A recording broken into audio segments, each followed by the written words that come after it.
खबरें तफसील से। महाराष्ट्र की सियासत में एक बार फिर हलचल बढ़ गई है। बीजेपी के कद्दावर लीडर एकनाथ खड़से ने पार्टी को खैराबाद कह दिया है। जल्द ही एनसीपी में शामिल होंगे। ऐसा माना जा रहा है कि एनसीपी लीडरान और एकनाथ खड़से के बीच पिछले कुछ दिनों से बातचीत चल रही थी। ऐसे में वो उद्धव ठाकरे हुकूमत में किसी वजारत के ओहदे पर फायज हो सकते हैं। कहा जा रहा है कि वो कई दिनों से बीजेपी से नाराज भी चल रहे थे। रकबर हुजूमी तशद्दुद केस के 2 मुलजमीन विजय कुमार और धर्मेंद्र कुमार को राजस्थान हाईकोर्ट ने झटका दिया है। अदालत ने दोनों की जमानत की अर्जी को खारिज कर दिया है।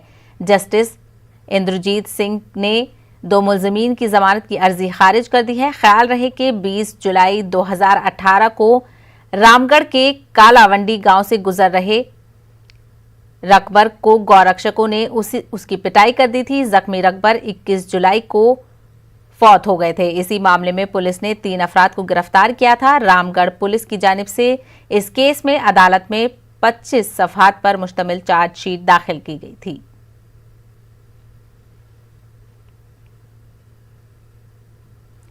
श्रीनगर में आज एनसी सदर डॉक्टर फारूक अब्दुल्ला से ईडी फिर एक मरतबा पूछताछ कर रही है। Jammu and Kashmir cricket association में माली घोटाले के जिम्न में फारूक अब्दुल्ला से पूछताछ की जा रही है। 2 दिन पहले भी ईडी ने फारूक अब्दुल्ला से कई घंटों तक पूछताछ की थी।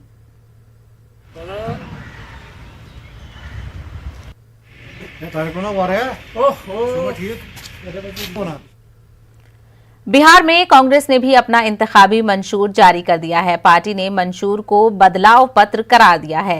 मंशूर में पार्टी ने किसानों से कई वादे किए हैं। कर्ज माफी, बिजली बिल माफ करने और किसानों को मजीद सहूलतें देने का कांग्रेस ने वादा किया है। पार्टी का कहना है कि अगर वो इख्तियार में आती है तो मरकज के ज़रई कवानीन के खिलाफ तरमीमी बिल असेंबली में पेश करेगी।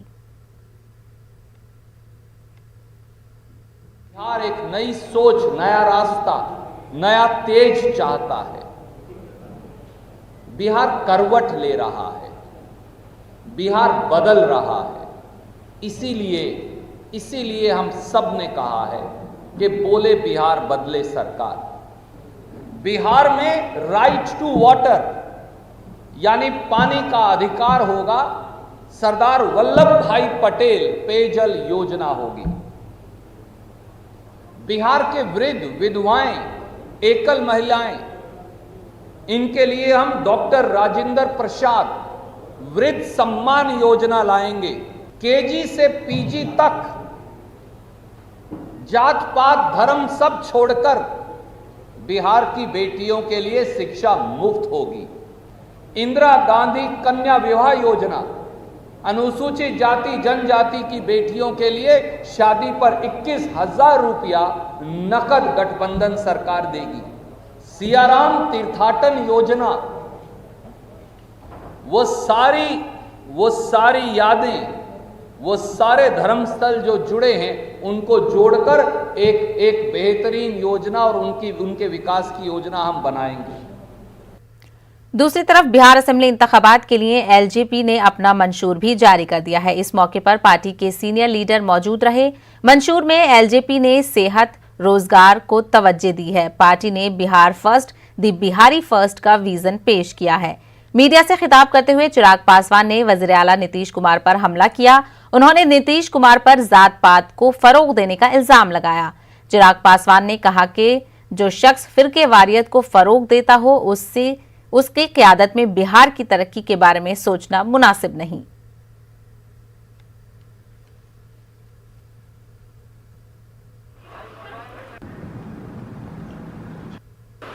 बिहार फर्स्ट, बिहारी फर्स्ट, लंबे समय से हम सब उसके बारे में चर्चा कर रहे हैं, हम सब उसकी बात कर रहे हैं।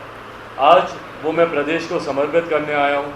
12 करोड़ अपने बिहारी साथियों को वो समर्पित करने आया हूँ। मुझे याद है कि अस्पताल में भी, अपने आखिरी दिनों में भी, पापा ने इसमें बैठकर कई ऐसी चीज़ें हैं जो उनके जहन में आई, उन पॉइंट्स को उन्होंने जुड़वाया। उन चीज़ों को थोड़ा सा जहाँ ठीक करने की ज़रूरत थी उनको बैठकर ठीक किया। कोई ऐसी समस्या हो जिसका हम लोगों ने समाधान नहीं किया हो। मेरी राजनीति सकारात्मक राजनीति की मैं सोच रखता हूँ। युवा हूँ, पढ़ा लिखा हूँ, जानकार हूँ, और बिहारी हूँ, और एक ऐसा बिहारी जो देश और दुनिया भी घूमा हुआ है। बाकी प्रदेशों की तुलना में मेरा बिहार कहाँ है मैं जानता हूँ, क्योंकि कहीं ना कहीं उन प्रदेशों में या तो मैं रहा हूँ या मैंने काम किया है, और ये मेरे लिए चिंता का विषय रहा है। बात करेंगे मध्य प्रदेश की। मध्य प्रदेश असेंबली ज़िमनी इंतखाबात में वोटर्स तक पहुंचने और अपने हक में राय आमा को हमवार करने के लिए सियासी पार्टियों के जरिए नए तजुर्बे इस्तेमाल किए जा रहे हैं। खवातीन को लेकर सियासी पार्टियों के जरिए इस्तेमाल किए गए नाशाइस्ता अल्फाज से जब सियासी तूफान बरपा नहीं हो सका, तो अब वोटरों को पोलराइज करने के लिए बीजेपी ने अपने हिंदुत्व के कार्ड को आवाम के सामने पेश किया है। ये बयान बीजेपी के किसी आम लीडर ने नहीं, बल्कि मध्य प्रदेश की वजीर सकाफत व सयाहत व मजहबी उमूर उषा ठाकुर का सामने आया है।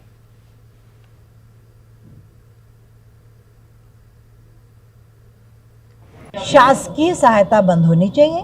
वक्फ बोर्ड अपने आप में खुद बहुत सक्षम समर्थ संस्था है।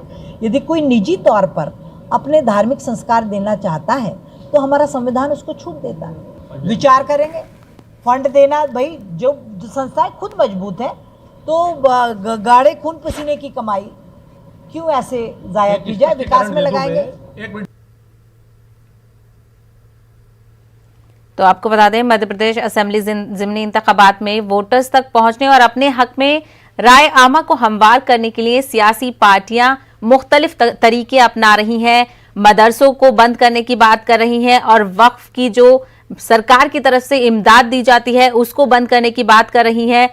तो ये नया बयान जो सामने आया है वो मध्य प्रदेश की वजीर सकाफत व सयाहत व मजहबी उमूर उषा ठाकुर का ये बयान सामने आया है, जिसमें उन्होंने वक्फ की जमीनों से जुड़ी इमदाद और मदरसों को टारगेट किया है।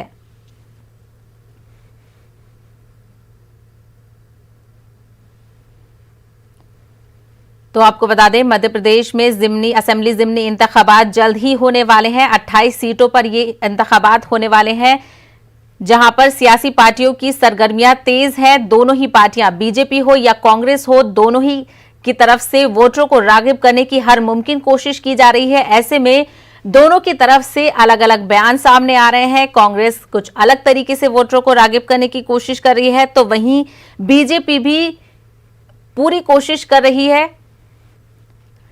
चलिए इसी ज़िमनी इंतखाबात को लेकर और लीडरों के सियासी बयानबाजी को लेकर सीधे चलेंगे भोपाल, जहां से हमारे नुमाइंदे मेहताब आलम जुड़े हुए हैं। मेहताब आलम, उषा ठाकुर का बयान आया है जिसमें उन्होंने वक्फ की इमदाद के हवाले से और मदरसों के हवाले से बयान दिया है। ऐसे में ये किस तरीके की सियासत को लेकर वोटरों को रागिब करने की कोशिश की जा रही है? हाँ सही भाई, बता दें कि जो उषा ठाकुर का बयान आया है, बयान जो है क्योंकि मध्य प्रदेश असेंबली के जो 28 सीटों पर ज़िमनी इंतखाबात की जो तैयारियां चल रही हैं, 3 नवंबर को जिसके लिए वोट डाला जाना है, उसको जो है जोड़कर देखा जा रहा है। इसकी वजह यह है कि अगले साल जो है जहां पर आसाम में इंतखाबात होने, वही मध्य प्रदेश में इंतखाबात को लेकर तमाम चीज़ें जारी हैं। तो वोटों को पोलराइज करने का हिंदू जो एजेंडा एक भारतीय जनता पार्टी का, उसको लेकर जो एक काम किया गया है। हमारे साथ जमीयत उलमा के लोग यहाँ पे मौजूद हैं। इन तमाम लोगों ने जो इस मामले को लेकर हुकूमत को एक मेमोरेंडम भी दिया है, और आइए उनसे जानते हैं कि आप लोगों ने क्या मेमोरेंडम दिया, क्या मुतालबा है? बिस्मिल्लाहिर्रहमानिर्रहीम।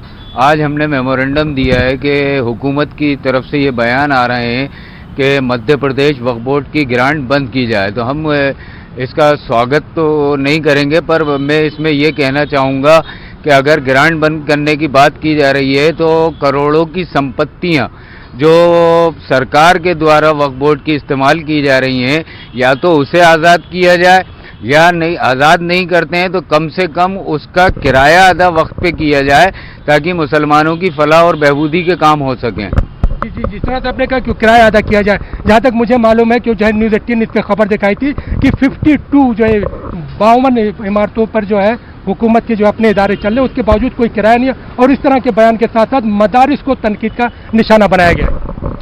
जी बिल्कुल, जो उषा ठाकुर जी का जो बयान आया है, ख़ासतौर पर जो मदरसों को लेकर, वो बहुत ही अफसोसनाक बयान है। और जो हिंदुस्तान के जो करोड़ों मुसलमान हैं, उनकी भावनाओं को जो है उन्होंने तो आहत किया है। तो हमारी तो जमीयत उलमा की मांग है, जो मध्य प्रदेश के मुख्यमंत्री हैं, कि जो उषा ठाकुर जी है उनको बर्खास्त किया जाए, कि उन्होंने करोड़ों मुसलमानों के भावनाओं को आहत किया है। और देखिए, किसी भी व्यक्ति का ताल्लुक, कोई व्यक्ति गलत हो सकता है, लेकिन किसी भी कोई संस्था, कोई धर्म, कोई आश्रम, कोई मंदिर, कोई मस्जिद गलत नहीं होता है। उनको अपने बयान को वापस लेना चाहिए और मैं मुख्यमंत्री से मांग करूंगा कि उनको बर्खास्त किया जाए और वो माफी मांगे। बर्खास्त किया जाए। जी, आप क्या मुतालबा? मैं इम्पार से हूँ, Indian Muslims for progress and reforms. ये इंडिया में अभी 6 महीने पहले ये ऑर्गेनाइजेशन बना है और ये एक बैलेंसिंग ऑर्गेनाइजेशन है कि जिससे हमारे जो भाईचारा है वो कायम हो और जो हमारी इमेज गड़बड़ा गई है कुछ लोगों की नज़र में, वो हम मेंटेन कैसे करें। तो प्रोग्रेस भी करना है हमको मुल्क की तरक्की के लिए, और हमको रिफॉर्म्स भी करना है, इंटरनल रिफॉर्म्स भी, मुस्लिम्स में भी और गैर लोगों के अंदर भी। तो मेरा ये कहना है कि जो उषा ठाकुर जी हैं वो हमारी मंत्री हैं, और वो मंत्री जो होता है वो सब जानते हैं कि वो यानी सिर्फ इलेक्टेड होता है और वो सबके लिए होता है। हिंदुस्तान एक सेकुलर और डेमोक्रेटिक मुल्क है, वो सबकी नेता हैं। उनको इस तरीके की दिलखराश बातें और इस तरह की एक तरफा बातें नहीं करना चाहिए। इस तरह से एक दिलखराज बातें, एक तरफा बातें नहीं। आपने भी जो है, भारतीय समाज संघ ने भी जो है मेमोरेंडम दिया है, क्या मुतालबा है? सर, हमने राज्यपाल और के जरिए राज्यपाल और महामहिम राष्ट्रपति जी को ज्ञापन दिया है कि उषा ठाकुर जी ने जो बयान दिया हम उसकी घोर निंदा करते हैं। और साथ में हम तो खुद कह रहे हैं ना कि आप मदरसों को अगर आप खत्म करने की बात करें तो कर लीजिए, उनको राजस्व जो धर्मस्व विभाग है जिसकी वो मंत्री है उसमें उसको शामिल कर लीजिए। और रहा वक्फ बोर्ड का सवाल, तो वक्फ बोर्ड की जो संपत्ति है उसमें अगर एक इमारत का भी किराया साल भर का हो तो तकरीबन 10 करोड़ रुपए आता है। तो हम तो खुद कह रहे हैं वक्फ बोर्ड को इंडिविजुअल बना दीजिए ना, तो आप सरकारी इदारे जिनमें आपने सरकारी संस्थान चला रखी है उनका किराया देना शुरू कर दीजिए आप, और वक्फ बोर्ड को आजाद कर दिए। हमें नहीं चाहिए आप 1 करोड़ रुपए देते हैं, हमारे पास 25-30 करोड़ रुपए आएंगे, हम खुद चला लेंगे इदारा। में देखते हैं कि यहाँ पे जितनी भी संस्थाओं के लोग, यहाँ पर अलग अलग संस्थाओं के लोग जमा हैं, तमाम लोगों का ये कहना है कि अगर हुकूमत ये चाहती है कि इस मामले पर लेकर वक्फ बोर्ड की ग्रांट बंद कर दिया जाए या मदरसों को लेकर जिस तरह तनकीद का निशाना बना जाए, उन तमाम मामलों पर जो है हुकूमत, क्योंकि उषा ठाकुर का ये बयान आया है कि जो वक्फ बोर्ड है उनको उनकी इमदाद रोक दी जाए, और दूसरी तरफ जो वक्फ जमीनें हैं उनमें बड़ी तादाद में सरकार का कब्जा है। इसके लिए मुहिब्बान भारत ने तहरीक भी शुरू की है। यकीनी तौर पर जिस तरह आपने बताया कि मुहिब्बान भारत ने इस मामले को लेकर जो है मध्य प्रदेश वक्फ बोर्ड को जो है आरटीआई भी लगाई थी, उसके बावजूद हमें देखते हैं कितना दिन गुजर गया, लेकिन वो जो है मध्य प्रदेश वक्फ बोर्ड ने इस मामले पर कोई एक्शन नहीं लिया और आरटीआई का जवाब तक भी नहीं दिया। आइए जानते हैं, यहाँ पे जावेद साहब हमारे साथ मौजूद है। जावेद साहब, इस मामले को लेकर आपने आरटीआई भी लगाई थी, क्या जवाब आया? नहीं, कोई भी जवाब नहीं आया, और आज उस सिलसिले में फिर एक बार मिलने जाएंगे, जो उसका एक नियम है। तो 14 दिन तक इंतजार करते हैं, 14 दिन के बाद हम मिलते हैं, उसके बाद भी अगर वो जवाब नहीं देते तो हम कोर्ट में जाएंगे, तो उनको जवाब तो देना पड़ेगा।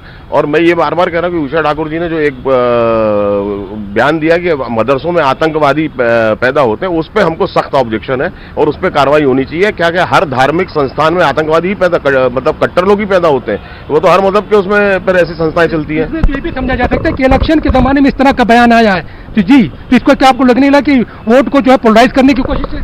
बिल्कुल, जो है भाजपा का ये पुराना एजेंडा है कि जब भी वो अपने जो नीतियां होती हैं, जो विकास का मामला होता है उसमें नाकाम होते हैं, तो वो इस तरह की बातें करना शुरू कर देते हैं कि खासतौर पे उनका एजेंडा ये होता है कि मुसलमानों की बात करके, उनकी संस्थाओं की बात करके वोट को पोलराइज करते हैं। और वोटों को पोलराइज करने के लिए क्या जो हिंदुस्तान का सेकुलर ताना बाना है उसको इस तरह से जमहूरी जो है उसको मजरू किया जा सकता है? नहीं, देखिए, एक बहुत ही ख़राब चीज़ है, और जैसा भी आपने कहा, क्योंकि किसी भी उनके जो आला हैं वहाँ से इसकी मजम्मत नहीं हुई है, किसी ने भी इसको अभी तक कॉन्ट्रडिक्ट नहीं किया है। तो कहीं ना कहीं ऐसा लगता है कि एक राउंड टेबल कॉन्फ्रेंस हुई उसके बाद ये प्रायोजित कार्यक्रम है, क्योंकि जिस टाइप का सर्वे आया है और बीजेपी की हालत ठीक नहीं है। हम कोई कांग्रेस के फेवर के लोग नहीं है, लेकिन जो बीजेपी की हालत ठीक नहीं है तो उन्होंने अपना पुराना जो हमेशा का उनका आइडिया होता है, एक खेल होता है, वो चालू कर दिया। इस बार उन्होंने दूसरा प्यादा यूज़ किया जिन्होंने आज तक कभी ऐसी बात नहीं करी थी। और जहाँ तक उन्होंने कट्टरवाद की बात करी है कि मदरसों में कट्टरवाद पैदा होता है, तो शायद कोई एक मदरसा होगा, हमें नहीं पता, लेकिन आप किसी धार्मिक संस्थान पे ऐसा करेंगे तो आपको बहुत जगह जांच करना पड़ेगी। आप जाके एक सरस्वती शिशु मंदिर, वो भी बहुत अच्छे होते हैं, लेकिन वहां की भी आप जांच कर लीजिए, उनके बच्चों का सर्वे कर लीजिए, उनका इंटरव्यू ले लीजिए, और मदरसों का जाके इंटरव्यू ले लीजिए, आपको समझ में आ जाएगा कि कट्टरवाद कहाँ पैदा हो रहा है और कहाँ से आतंकवादी इस तरह की जो है इतने बड़े ओहदे पर बैठ कर अगर इस तरह की बात की जाए तो कहीं ना कहीं जो है हमारे जमहूरी निज़ाम जो है जो जैसे 70 साल की हम उसकी आज़ादी की 74 साल की बात करते हैं, तो सेकुलर ताने बाने की बात करते हैं, तो वहाँ पर भी हम देख रहे हैं कि कहीं ना कहीं जो है उन तमाम चीज़ों को जो है नुकसान पहुँचता है। और फिर इलेक्शन में जो है तरक्याती इश्यूज हम सहबा की बात करें प्रदेश में ज़िमनी इंतखाबात होने वाले हैं, ऐसे में सियासी पार्टियों की तरफ से मुख्तलिफ तरह की बयानबाजी की जा रही है। कहीं ना कहीं बीजेपी की तरफ से वक्फ बोर्ड और मदरसों को लेकर बयानबाजी की गई है, जिसके हवाले से जो समाजी तंजीमें हैं, जो मुस्लिम तंजीमें हैं, वो भी कहीं ना कहीं नाराज दिख रही हैं। तो वोटरों को पोलराइज करने के लिए मुख्तलिफ तरीके अपनाए जा रहे हैं। मेहताब आलम, बेहद शुक्रिया तफसीलात के लिए। रुकेंगे एक छोटे से ब्रेक के लिए, खबरों का सिलसिला जारी रहेगा। ब्रेक के बाद आपका खैर मकदम है। मुंबई में 7 महीनों के बाद ट्रेनों में सफर करने की खवातीन को इजाजत मिल गई है। वेस्टर्न रेलवे मुंबई में 4 लेडीज स्पेशल लोकल ट्रेनें चलाई जा रही हैं। नॉन पीक आवर्स के दौरान दूसरी सब अर्बन ट्रेनों में सफर करने की भी खवातीन को इजाजत रहेगी।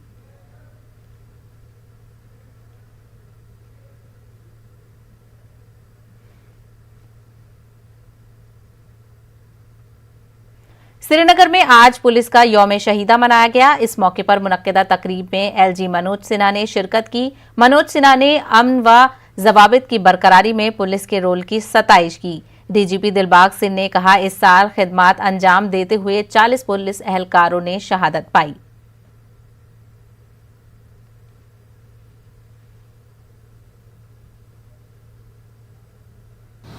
आज पुलिस स्मृति दिवस पर मैं आप सबको सत नमन करता हूं और आपकी बहादुरी और बलिदान को मैं प्रणाम करता हूं। अभी एक सूची पुलिस महानिदेशक श्री दिलबाग सिंह जी ने आपके समक्ष प्रस्तुत की है। मैं ऐसे सभी पुण्य आत्माओं की स्मृति को प्रणाम करता हूं और उनके परिजनों के प्रति आदर व्यक्त करता हूं। जैसा दिलबाग सिंह जी ने बताया, 21 अक्टूबर का दिन सीआरपीएफ के उन 10 वीर सपूतों को याद करने का दिन है, जिन्होंने देश की अखंडता और संप्रभुता की रक्षा करते हुए लद्दाख में 1959 में अपने प्राणों की आहुति दी। आज का यह दिन जम्मू कश्मीर पुलिस बल के तथा बाकी फोर्सेस के उन वीर शहीदों के बलिदान, उनके पराक्रम, उनकी वीर गाथा को जन जन तक पहुंचाने का भी दिन। पड़ोसी मुल्क के फैलाए आतंक को रोकने में उनके साहस का कोई सानी नहीं है। उन्होंने बड़ी बहादुरी से देश की अखंडता में अटूट आस्था से बिना रुके, बिना थके, बिना झुके अपना सर्वस्व इस तिरंगे के लिए न्यौछावर किया। मैं उनके इस बलिदान के लिए आप सभी सम्माननीय लोगों, परिवारजनों और हमारी वीरांगनाओं के सामने नतमस्तक। हमें अपने वीर शहीदों के जज्बे को, उनकी हिम्मत को, उनकी वीर गाथा को हर घर, हर स्कूल, हर कॉलेज तक पहुंचाने की जरूरत है, ताकि नई पीढ़ी को। कौमी सिंपोजियम के इनेकाद से पहले श्रीनगर के मुतादिद मुकामात पर बिल बोर्ड्स लगाए गए हैं। National museum, institute of history of art, conservation and museology की जानिब से प्रोग्राम का इनेकाद किया जा रहा है। जम्मू कश्मीर यूटी सरकार के इश्तराक से 22 और 23 अक्टूबर को प्रोग्राम का इनेकाद किया जा रहा है। 22 अक्टूबर को 1947 की यादों के उन्वान से सिंपोजियम में इस दिन की तारीखी दास्तान सामने लाई जाएंगी। उस दिन पाकिस्तान ने कश्मीर पर हमला किया था और उस दौरान हजारों अमवात हुई थी।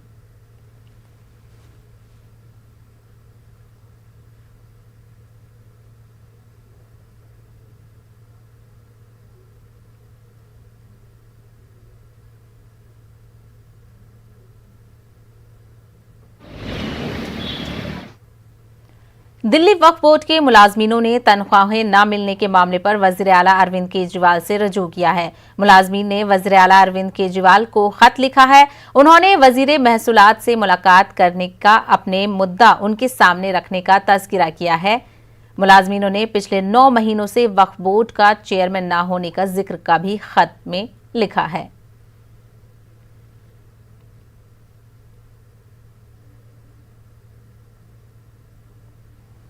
अमरीकी टेक्नोलॉजी फर्म क्वालकॉम के साथ मिलकर रिलायंस जियो ने अमेरिका में अपनी 5G टेक्नोलॉजी का कामयाब तजुर्बा किया। अमेरिका के सैन डिएगो में होने वाले वर्चुअल इवेंट में यह ऐलान किया गया है। रिलायंस जियो के प्रेसिडेंट मैथ्यू ओमान ने क्वालकॉम इवेंट में कहा कि रिलायंस के साथ मिलकर 5G तकनीक पर काम कर रहे हैं ताकि भारत में इसे लॉन्च किया जा सके। आने वाले दिनों में हिंदुस्तानी यूजर्स 1 GB तक स्पीड का लुत्फ उठा सकेंगे।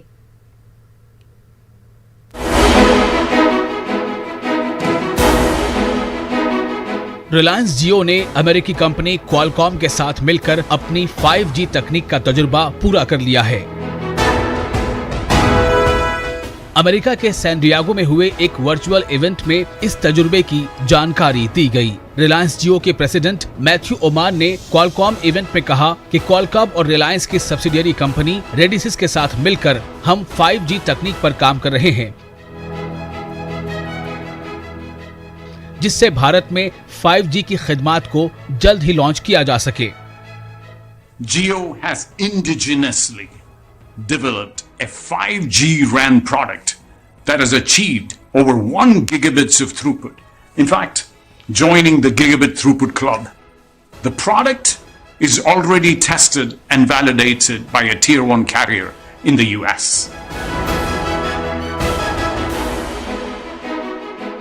जियो की 5G तकनीक पूरी तरह से देसी साख्ता है। जियो ने इसके लिए स्वदेशी 5G RAN यानी रेडियो एक्सेस नेटवर्क तैयार किया है।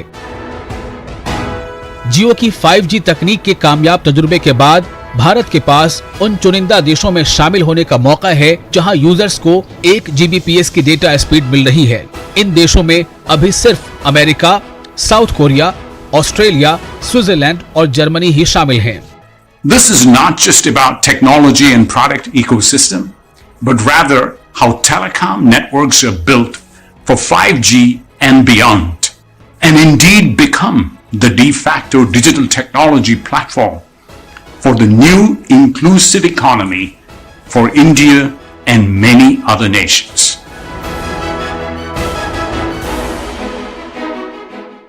पूरी दुनिया में 5G की तकनीक डेवलप करने वाली चीनी कंपनी हुआई का बोलबाला है, लेकिन इस 5G तकनीक के कामयाब तजुर्बे के बाद अब दुनिया के पास रिलायंस जियो जैसा बेहतर मुतबादिल होगा। जियो का मकसद भी डिजिटल खिदमात के शोबे में क्रांतिकारी बदलाव लाना है, जिससे मुल्क के 130 करोड़ भारतीयों को डिजिटल इंडिया में अहल बनाया जा सके और भारत को डिजिटल इकोनॉमी में आलमी सतह पर क़यादत हासिल हो।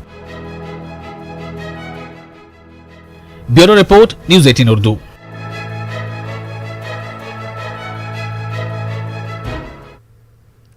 कश्मीर के नौजवानों के हुनर को पहचानने और उसे दुनिया से रूशनास कराने के लिए न्यूज़ 18 उर्दू के टैलेंट हंट शो कश्मीर के सितारे के तहत श्रीनगर में ऑडिशन का इनेकाद किया गया।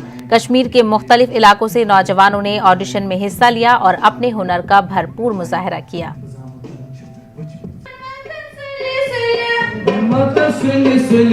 मैं इस फील्ड में मतलब बचपन से ही मेरा पैशन है सिंगिंग में, तो इस फील्ड में बचपन से ही आई हूँ।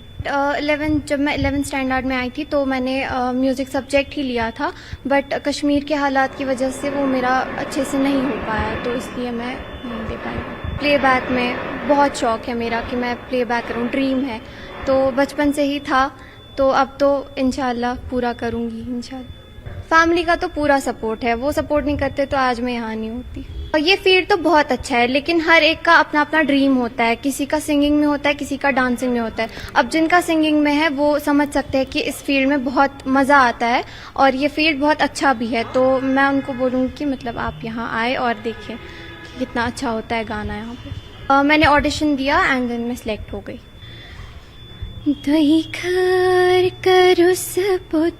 आलादिस याशददराए त्रामत्यो युस शाम डलित अजनन वोरे घर त्रवित को कुतुद्राक्मत्यो।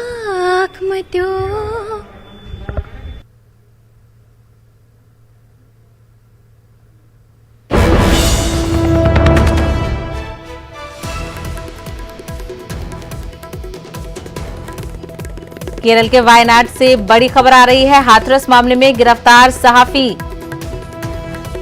सिद्दीकी कपन का मामला है। सिद्दीकी के अफरादे खाना की राहुल गांधी से मुलाकात हुई है। कालापट्टा में आज राहुल गांधी से मिले सिद्दीकी के अफरादे खाना। सिद्दीकी की रिहाई के लिए मुदाखलत की दरख्वास्त की गई है। सिद्दीकी की जल्द से जल्द रिहाई के लिए कोशिश करने की गुजारिश की है।